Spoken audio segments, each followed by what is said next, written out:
Yes, guys, welcome back to the channel. Welcome back to a brand new video. Arsenal working on the signing of Borja Mayoral from Getafe in a deal that could cost Arsenal around £25 million. Arsenal have sent in an initial offer to Getafe about £22 million, but that has been rejected. Getafe think the player is going to cost more if he's going to move in January. But the big question, how will Arsenal set up with Borja Mayoral? How different is he from Gabriel Jesus, Edin Ketia, who are also very good strikers, according to Mikel Arteta, incredibly good, by the way.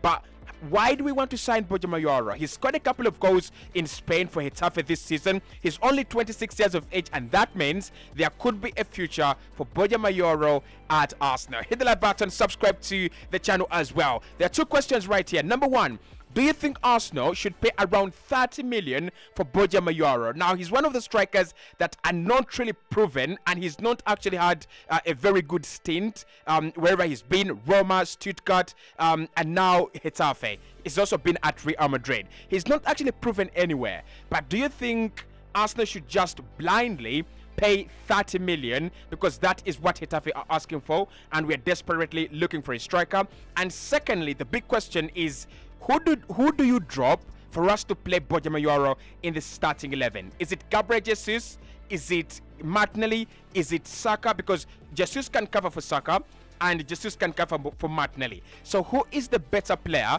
to drop out of the starting 11 for Borja Mayoral to come in as a new striker? Now, this is, of course, the best way Arsenal would set up if we signed in a new number 9. It's not about Borja Mayoral, but just a new number 9. Naturally, it means that you're going to keep the whole setup, but you're going to replace one player, and that would be Gabriel Jesus. So the lineup would be David Raya in goal, Gabi and Saliba, Ben White, Alexander Zinchenko, Kai Havertz, Rice, Odegaard, Martinelli, Saka, and one player would have to lose his place in this in this lineup, and that would be Gabriel Jesus. But there's so many other ways Arsenal could actually set up with Borja Mayoral. Now, in his profile, if you look at what he's all about, now he's first and foremost, he's a huge guy, like really not very huge in terms of big, but tall, right? And we will look at his ability in the air. He's actually winning 96% of his area duels, and he's in the 96th percentile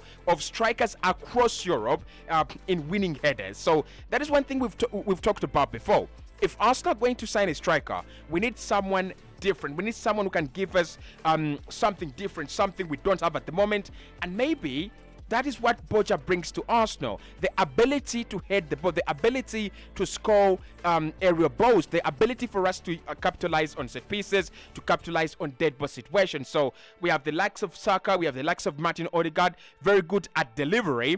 But when that ball is delivered into the penalty area, into the danger area, we don't have that player that we trust to get on the back of that ball and put it into the back of the net.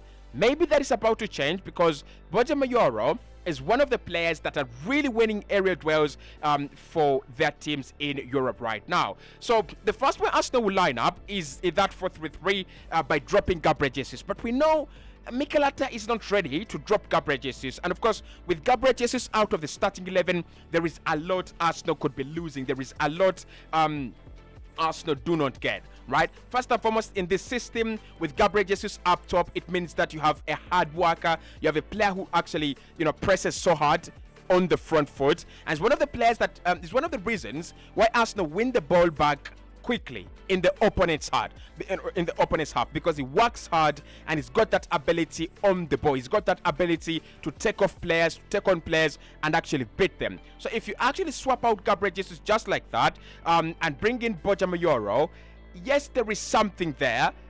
You might be getting a goal scorer, you might be getting a much improved clinical player, but you're not getting everything Gabriel Jesus brings to the team. You're not getting everything a player like Gabriel Jesus can actually do. I'm going to say this, I don't think Borja Mayoral is as good on the ball as Gabriel Jesus. So I don't think he's got the ability to beat a player. I mean, he might have, but not to the levels of Gabriel Jesus. I don't think he's got the ability to run 90 minutes, and I don't think he's got the ability to allow other players come into the game. Like he's more like a magnet. Gabriel Jesus is more like a magnet. He allows other players to enter the magnetic field, and everything seems to be working out naturally and actually very, very well. So that might be a problem. If we can't do that, then how do we replace Gabriel Jesus?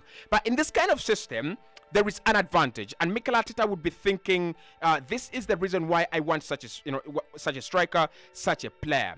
Number one, a target man. And this is very, very crucial. So in Kai Havertz and Martin Odegaard, you have two players who are naturally very good as number 10s. You have two players who are naturally very good in terms of creating chances and in terms of scoring goals as well. But when you get a new striker, the first thing you have to focus on is how are you going to create chances for your new striker? How are you going to, how are you going to feed him, right? We've seen strikers like Rasmus Højlund at Manchester United. Good striker, but the problem is that he's not fed. He's not getting enough supply from the likes of Bruno Fernandes, Marcus Rashford, and all these selfish players. And the selfish element is very rightly so implanted in this Arsenal team. So you look at the decision-making our players are taking, Saka, Martinelli, where they need to pass, they're actually shooting. Where they need to shoot, they're actually shooting. So maybe a new striker would actually increase the number, the rate of selflessness in this squad. So we would have a target man, and that means that Odegaard has someone to actually direct his through balls to. Kai Havertz as well, who we have seen is very good at through balls, will also have someone to direct his through balls to. What this actually does is that when you have your striker marked out, right? So you literally, you have Kai Havertz trying to target Borja, and you also have Martin Odegaard trying to target Borja. If he's marked out, it means that Martinelli can be free, or Saka can be free, or even both of them. But then it also means that because you have a striker who is willing to sacrifice himself as a penalty, as a penalty area guy, Kai Havertz can come towards the penalty area, and Odegaard will also arrive towards the penalty area unmarked, right?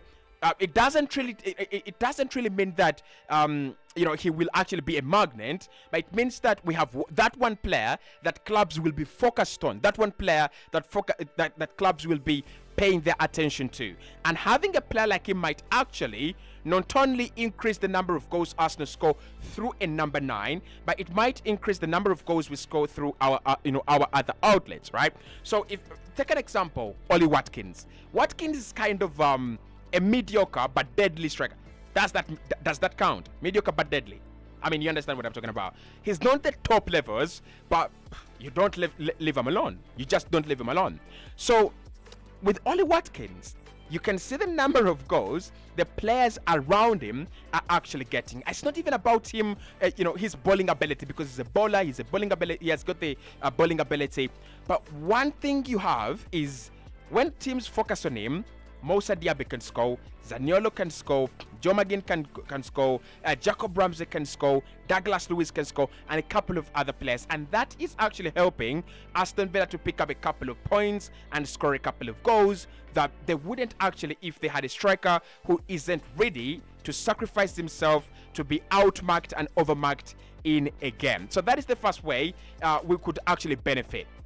The second way you're going to benefit from a player like Borja is the set pieces. Like I said, he's a tall guy, and there's so many crosses that Saka brings in.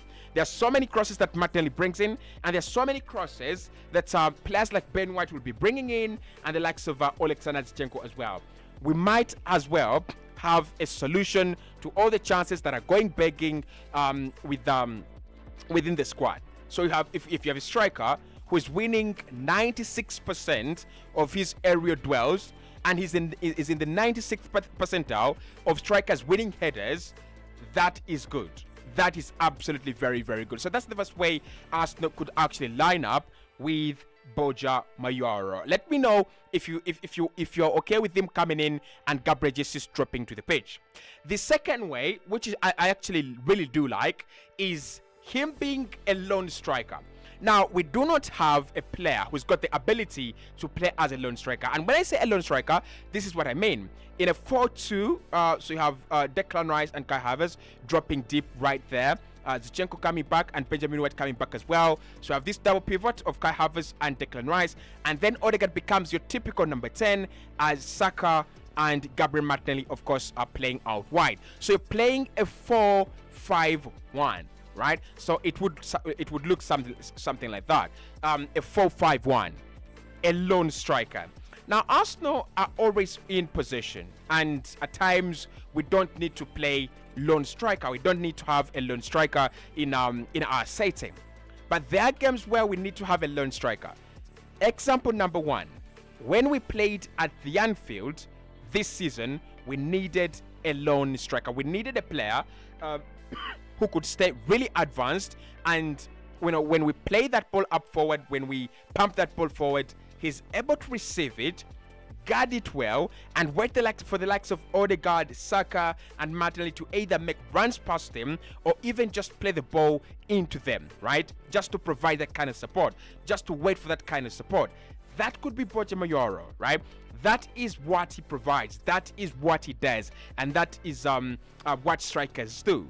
So this actually has a couple of advantages. Number 1, it means that when you play a team that is quite tricky, or on a ground that's quite tricky, you can actually have a very, very good middle block with Saka, Rice, Martinelli, Kai Havertz, and Odegaard sitting in that middle block and protecting the defense, just to make sure that you're not allowing a lot of spaces for the likes of Trent Alexander-Arnold, Salah to run into, the likes of Diaz to run into, and the likes of Dominic Szoboszlai and Gravenberch to do their work, right? So we can keep a compact shape when we play a 3-5-2 or even a 4-5-1, but that also means that as we keep our compact shape, when this ball is repelled from this area here, there is someone to receive it, and it also means another thing. It means that the defenders, okay, I just pick a color, right?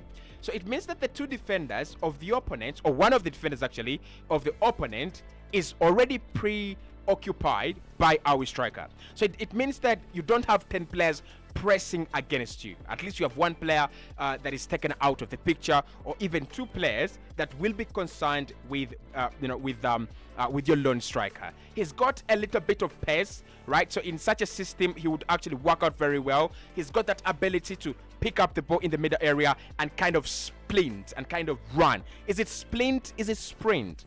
I think it is sprint, right? Yeah, sprint, right? It's the one, sprint.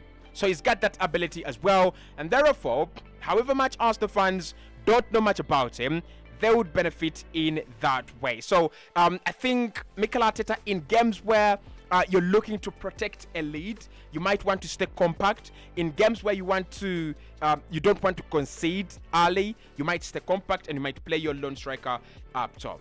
The other advantage, and why Arsenal actually are lucky to have him, is all the time Mikel Arteta takes off Gabriel Jesus and brings on Eddie Nketiah when Arsenal are looking for a goal. Now, this is the reason. The reason is easy. These two are very similar, and they operate in a very similar way in the same spaces. So I'm not saying they're at the same level. I'm saying the profile is very, very similar. And if I sign Eddie, do I need to sign Gabriel Jesus? Probably not, right? Probably not. So this is the advantage here.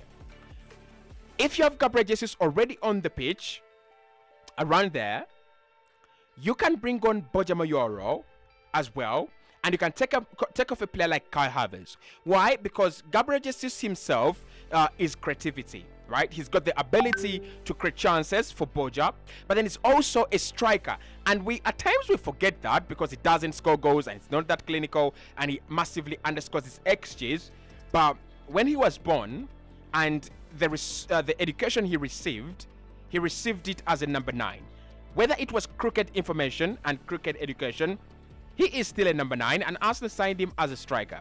But jokes aside, I don't know if that was a joke really, but jokes aside, Gabriel Jesus and Borja Mayoral would actually allow us play 2 strikers in games where we need goals, in games where we need to make the opponent pay as much as we can. So when you have these two right here, it means that Borja can be slightly above and Gabriel Jesus can take on that number 10. And that means that Odegaard can play alongside, can play alongside Declan Rice in that kind of double pivot, just to allow us, control, creativity, but we will have two strikers. And when you're looking for goals, Liverpool have done it this season very well. They have thrown Salah, Jota, Gakpo, Luis Diaz all on the pitch, right? So he's got Darwin Núñez, he's got Jota, and he's got Cody Gakpo. Those are three number 9s, or could be number 9s, on the pitch at the same time, trying to find a goal for the team, right? But for me, why I want him and why I like him, an option to Edin Ketia, an option to our style of play, especially in the air, and a way to capitalize on our aerial chances created by Saka, Zinchenko, Ben White, Martinelli, and Martin Odegaard. If you agree with me, hit the like button and let me know whether you would love to see Borja Mayoral at Arsenal. Now, make sure you're subscribing. Make sure you're following me. You can follow me on my Twitter, Cossy Arsenal. It's a very, very interesting place. You will have a very good experience. I'll speak to you right in the next one.